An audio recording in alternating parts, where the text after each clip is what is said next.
Hello guys and welcome back to the channel. In this video, I'm going to show you how you can create an ebook in Canva. So let's get started. First of all, you're going to open Canva design and then you're going to go to the templates at the top left and search for ebook. You will see templates like business ebook, lead magnet ebook, course guide, workbook style ebook. So pick one that matches your topic. Make sure to select a clean readable template and make sure it has enough pages for your content.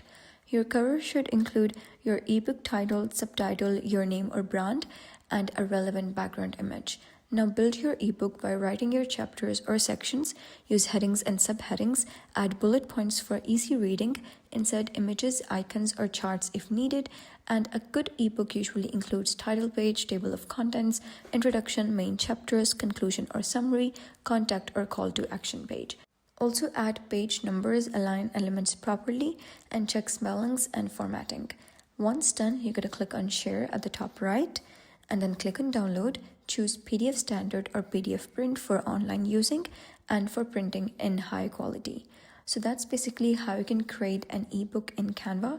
So if you found this guide helpful, please consider subscribing and leaving a like. It really helps me out, and I'll see you next time.